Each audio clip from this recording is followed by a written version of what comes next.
Welcome dear students, आप सबका स्वागत है मेरे YouTube channel pharmacy lessons made easy में।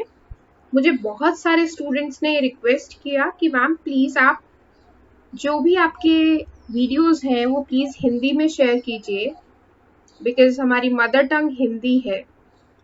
सो मैं एग्री करती हूँ, उस पॉइंट से बिल्कुल सहमत हूँ।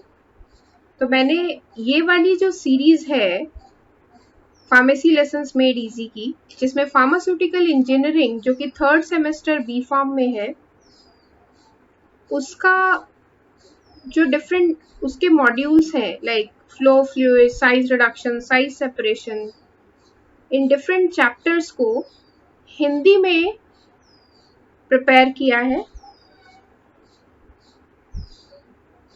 मेरा ऐसा मानना है कि आप ये जब हिंदी में सुनेंगे तो आप लोगों को बेहतर समझ में आएगा, बिकॉज समझना सबसे पहले बहुत ज़रूरी है।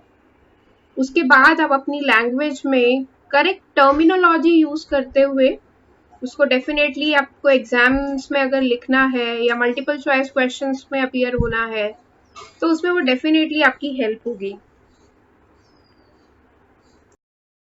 तो चलिए इस नए वीडियो को स्टार्ट करने से पहले मैं आपको कुछ कहना चाहूँगी। अगर आपको मेरा ये वीडियो पसंद आए तो प्लीज़ लाइक बटन पे क्लिक कीजिए। इसके अलावा आप मेरा channel pharmacy lessons made easy subscribe कर सकते हैं और आप इस बेल आइकन को प्रेस कर सकते हैं ताकि जब भी मैं एक नया वीडियो डालूं आपके पास ऑटोमेटिकली नोटिफिकेशन रिसीव हो। तो चलिए टॉपिक स्टार्ट करते हैं। तो चलिए सबसे पहले बात करते हैं साइज रिडक्शन की डेफिनेशन की। अब कैसे डिफाइन करेंगे इस टर्म को?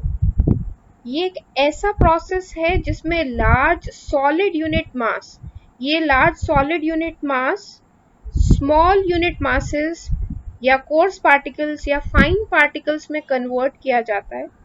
ये जो लार्ज सॉलिड यूनिट मास है ये वेजिटेबल हो सकता है, ये कोई फाइटो कॉन्स्टिट्यूएंट हो सकता है, ये कोई केमिकल सब्सटेंस हो सकता है जिसका साइज बड़ा हो। उसे हमें छोटे साइज में जब कन्वर्ट करते हैं उस प्रोसेस का नाम है साइज रिडक्शन। नॉर्मली जो हम फार्मास्यूटिकल पाउडर्स रॉ फॉर्म में ऑब्टेन करते हैं या प्रोक्योर करते हैं वो पॉलीडिस्पर्स होते हैं। मतलब उसमें एक पर्टिकुलर सैंपल अगर आप उसमें से लेंगे तो उसमें अलग अलग साइज के अलग अलग पार्टिकल्स होंगे। सो पॉलीडिस्पर्स पाउडर्स जो हैं वो बहुत डिफिकल्ट हैं। अगर आप उनसे डायरेक्ट कोई डोजेज फॉर्म प्रोड्यूस करना चाह रहे हैं इंडस्ट्री में तो उनको इक्वल साइज पे लाना होता है। उसको बोलते हैं मोनो साइज और यूनिफॉर्म साइज। जनरली हम नैरो रेंज साइज डिस्ट्रीब्यूशन की जो है वो रखते हैं ताकि उनमें आपस में पार्टिकल्स में बहुत ज़्यादा डेविएशन ना हो साइज का। दैट मीन्स दूसरे शब्दों में अगर हम इसे कहें, इसका मतलब कि सब पार्टिकल्स यूनिफॉर्मली डिस्ट्रीब्यूटेड भी हों साइज कम के साथ साथ, तो उसको बोलते हैं नैरो साइज डिस्ट्रीब्यूशन। इसके और भी नाम हैं साइज रिडक्शन प्रोसेस के। इसे हम कॉम्बिन्यूशन, डिमिन्यूशन, पल्वराइजेशन, इन सब नामों से भी इसे जानते हैं। अगर हम साइज रिडक्शन के लिए यूज होने वाले मेथड्स की बात करें तो जनरली साइज रिडक्शन अचीव किया जा सकता है दो मेन प्रोसेसेस से, या तो प्रेसिपिटेशन मेथड से या फिर मैकेनिकल मेथड से। प्रेसिपिटेशन मेथड में क्या होता है कि जो सब्सटेंस है जिसका साइज रिड्यूस्ड फॉर्म में हमें चाहिए उसको एक एप्रोप्रिएट सॉल्वेंट में डिसॉल्व किया जाता है और फाइनली उसको प्रेसिपिटेट करते हैं दूसरा सॉल्वेंट डाल के जिसमें वो फर्स्ट के साथ मिसिबल हो पर बाद वाले के साथ इनसॉल्युबल हो। तो जैसे ही आप दूसरा सॉल्वेंट डालेंगे तो जो सब्सटेंस है वो प्रेसिपिटेट हो जाएगा, नीचे बैठ जाएगा। इस मेथड को जनरली हम रॉ मटेरियल या बल्क ड्रग्स मैन्युफैक्चरिंग के लिए, प्रोडक्शन के लिए हम इस्तेमाल करते हैं। अगर इसके कुछ एग्जाम्पल्स की बात करें जिसमें प्रेसिपिटेशन मेथड से साइज रिडक्शन अचीव किया जाता है, उनमें कुछ एग्जाम्पल्स हैं जैसे calcium carbonate, mercuric oxide, specially yellow mercuric oxide और मैग्नीशियम कार्बोनेट। ये कुछ एग्जाम्पल्स हैं जो कि प्रेसिपिटेशन मेथड को यूज करके बनाए जाते हैं, साइज रिडक्शन किया जाता है इनका। दूसरी जो प्रोसेस है जिसको हम मैकेनिकल प्रोसेस कहते हैं, जनरली इसमें मैकेनिकल फोर्सेस यूज करते हैं, तभी उसका नाम है मैकेनिकल प्रोसेस। और इस मैकेनिकल प्रोसेस में ग्राइंडिंग इक्विपमेंट्स को यूज किया जाता है, जैसे बॉल मिल, कॉलॉयड मिल, हैमर मिल। मतलब मैकेनिकल फोर्स लगा के, जो पहले वाला मेथड था उसमें हम प्रेसिपिटेशन करा रहे हैं बाय चेंज ऑफ सॉल्वेंट, जबकि जो मैकेनिकल मेथड है इसमें हम एक मैकेनिकल फोर्स लगा के साइज रिड्यूस कर रहे हैं किसी पाउडर का। तो इन दोनों में ये डिफरेंस है। जनरली जो ये ग्राइंडिंग या मिलिंग है वो ड्राई फॉर्म में भी हो सकती है, वेट ग्राइंडिंग भी हो सकती है। जो ड्राई ग्राइंडिंग है उसको हम प्रोडक्शन में यूज करते हैं, स्पेसिफिकली जहाँ हमें टैबलेट की मैन्युफैक्चरिंग करनी है या कैप्सूल्स की मैन्युफैक्चरिंग करनी है। वहाँ वो जो पाउडर यूज हो रहा है टैबलेट बनाने के लिए या कैप्सूल में फिल करने के लिए, उस पाउडर का पहले जो साइज रिडक्शन किया जाता है वो मैकेनिकल मेथड से करते हैं। इसके अलावा जो मैकेनिकल मेथड है उसमें ड्राई ग्राइंडिंग के अलावा वेट ग्राइंडिंग भी यूज करते हैं।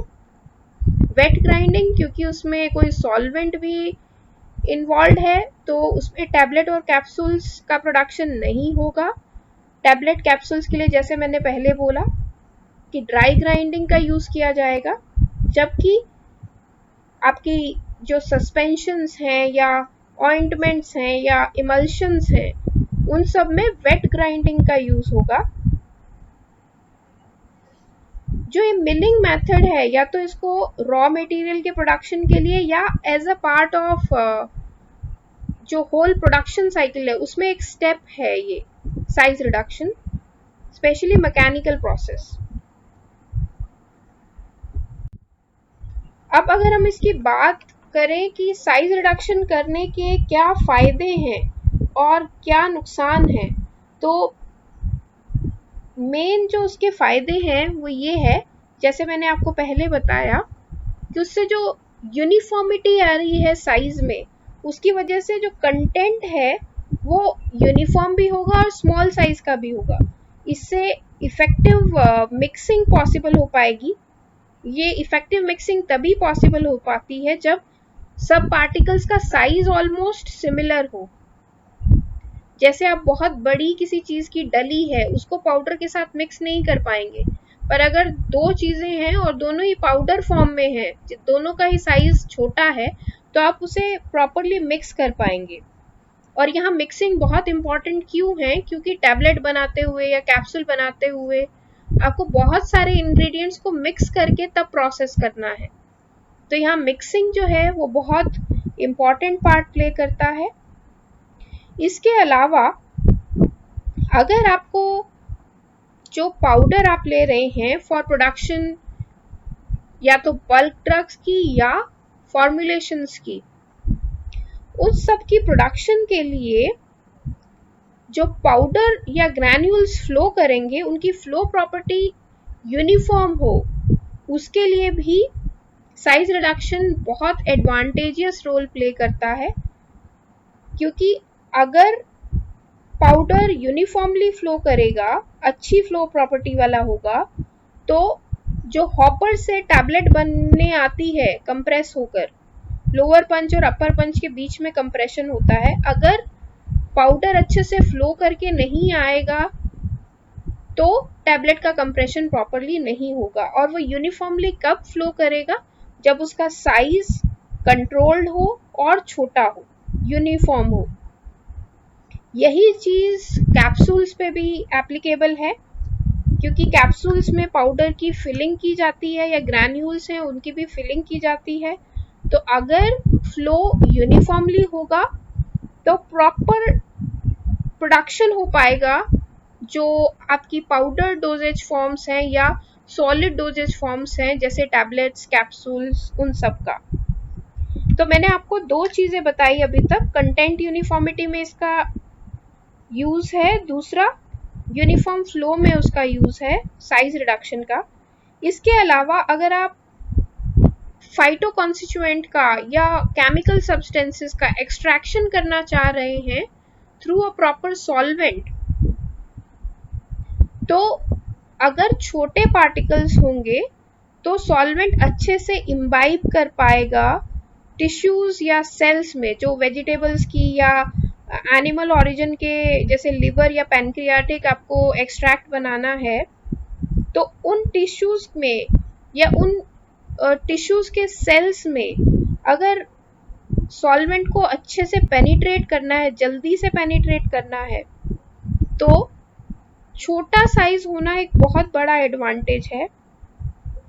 आप इसे ऐसे भी देख सकते हैं कि आप अगर कोई भी काढ़ा या इस तरह की जो नेचुरल दवाइयाँ बनाते हुए, जो सिरप्स बनाते हुए प्रोसेस यूज होती है, अगर आप पूरा का पूरा बड़ा फॉर्म, चाहे आप फ्लावर यूज कर रहे हैं, लीव्स यूज कर रहे हैं, स्टेम यूज कर रहे हैं, पूरा का पूरा स्टेम रख देंगे या पूरा का पूरा फ्लावर रख देंगे, तो वो प्रॉपरली एक्सट्रैक्ट नहीं हो पाएगा।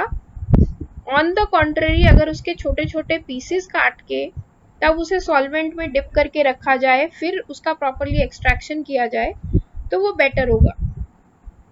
इसीलिए नॉर्मली फाइन पाउडर्स को प्रेफर किया जाता है, जबकि स्पेशली अगर आप कंपाउंड पाउडर्स बना रहे हैं, जबकि मॉडरेटली कोर्स पाउडर यूज करते हैं जब आपको टिंचर प्रिपेयर करना है। और बिना फाइन पार्टिकल्स के सिर्फ कोर्स पाउडर हम यूज करते हैं परकोलेशन प्रोसेस के लिए। ये सब तरीके हैं एक्सट्रैक्शन करने के लिए फाइटो कॉन्स्टिट्यूएंट्स का फ्रॉम नेचुरल ओरिजिन प्लांट्स और ड्रग्स। अब 3 एडवांटेजेस मैंने आपको ऑलरेडी बताए, एक कंटेंट यूनिफॉर्मिटी, दूसरा यूनिफॉर्म फ्लो, तीसरा प्रॉपर एक्सट्रैक्शन ड्रग्स का, चौथा है उनकी फिजिकल स्टेबिलिटी। अगर हम सस्पेंशंस और इमल्शंस की बात करें तो जो रेट ऑफ सेडिमेंटेशन है उनका, जैसे जैसे हम पार्टिकल साइज छोटा करते जाएंगे उनका सेडिमेंटेशन रेट कम होता जाएगा।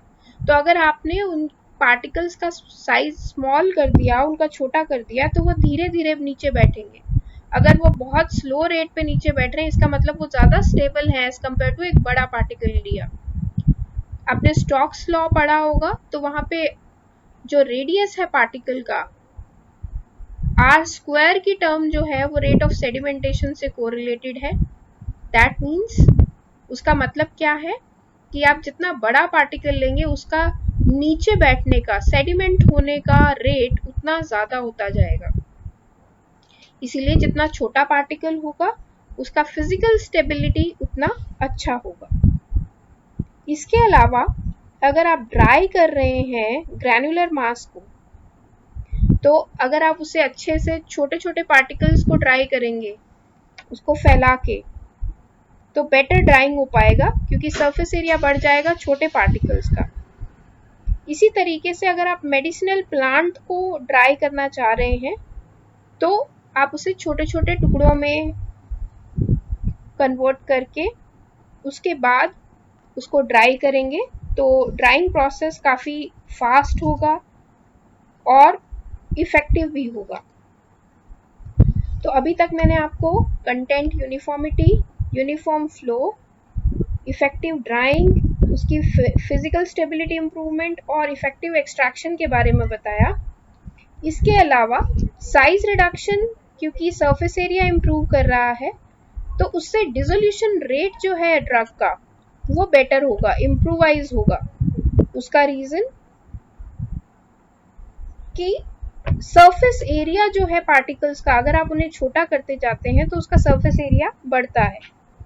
तो और ज़्यादा सॉल्वेंट कांटेक्ट में आएगा उन सॉलिड पार्टिकल्स के जिनका डिसोल्यूशन होना है, और ज़्यादा कांटेक्ट में आएंगे सॉलिड पार्टिकल्स गैस्ट्रिक फ्लूइड के या इंटेस्टाइनल फ्लूइड के जहाँ से एक्चुअली डिसोल्यूशन होना है।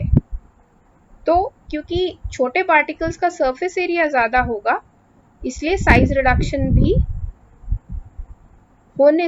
रिडक्शन होने से उसका डिसोल्यूशन रेट बेहतर होगा। इसके अलावा डिसोल्यूशन रेट क्योंकि इम्प्रूवाइज हो रहा है, उनका रेट ऑफ एब्जॉर्प्शन भी बेहतर होगा। अगर हम डिसएडवांटेजेस की बात करें तो जो केमिकल डिग्रेडेशन है ड्रग्स का, सब्सटेंसेस का, वो एक डिसएडवांटेज है साइज रिडक्शन होने पे। इसका मतलब कि जो सब्सटेंसेस डिग्रेड हो जाते हैं, या तो वो किसी हाइड्रोलिसिस प्रोसेस से या फोटोकेमिकल डिग्रेडेशन से, या ऐसे सब्सटेंसेस हैं जो हीट से डिग्रेड हो जाते हैं, तो जैसे ही आप उनका सरफेस एरिया बढ़ाएंगे, उनका डिकम्पोजिशन और भी फास्ट हो जाएगा, उनका डिग्रेडेशन और भी फास्ट हो जाएगा, और वो और ज़्यादा अनस्टेबल हो जाएंगे अगर आप उनका साइज छोटा कर देंगे। वो एक डिसएडवांटेज है साइज रिडक्शन का। इसके अलावा अगर आप पार्टिकल्स को बहुत छोटा कर देंगे तो उनमें आपस में ही एक कोहेसिव फोर्स बिल्टअप हो जाएगा, जिससे पार्टिकल्स एग्रीगेट कर जाएंगे।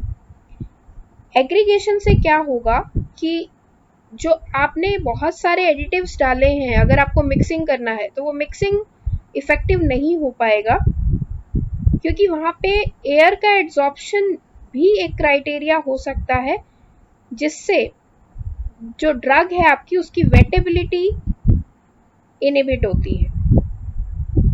इसीलिए जो पार्टिकल साइज है उसका प्रॉपर होना बहुत ज़रूरी है। आप एक लिमिट के बियॉन्ड अगर पार्टिकल्स को छोटा कर देंगे तो उससे डिग्रेडेशन बहुत ज़्यादा हो पाएगा, ड्रग और ज़्यादा डिस्ट्रॉय होगी, प्रॉपर मिक्सिंग नहीं हो पाएगी उसकी बाकी के इंग्रेडिएंट्स के साथ। और इसके अलावा अगर वियर एंड टियर हो रहा है, या तो मशीन से या पार्टिकल्स का आपस में, या कोई इम्प्योरिटी उस पाउडर में अगर एंटर हो रही है, तो उसके एंट्री के चांसेस बढ़ जाएंगे अगर आप साइज रिडक्शन कर देंगे। तो ये एक बहुत बड़ा डिसएडवांटेज है साइज रिडक्शन का। तो इस तरीके से हमने देखा कि साइज रिडक्शन है क्या, किन किन तरीकों से, कौन कौन से मेथड्स से साइज रिडक्शन पॉसिबल है, साइज रिडक्शन करने से क्या क्या एडवांटेजेस हैं और क्या क्या डिसएडवांटेजेस हैं। दैट मीन्स कि अब हमें ये आइडिया है कि हम साइज रिडक्शन क्यों कर रहे हैं। उसका रीज़न कंटेंट को यूनिफॉर्म करने के लिए, अच्छे से ड्रग को एक्सट्रैक्ट करने के लिए, एक्सट्रैक्शन के बाद अगर ड्राइंग की ज़रूरत है तो इफ़ेक्टिवली ड्राइंग करने के लिए, उस ड्रग की फिजिकल स्टेबिलिटी को इम्प्रूवाइज करने के लिए, उसके डिसोल्यूशन रेट और उसके रेट ऑफ एब्जॉर्प्शन को बेहतर करने के लिए हम साइज रिडक्शन करते हैं। आई होप आपको ये टॉपिक अच्छे से समझ में आया होगा।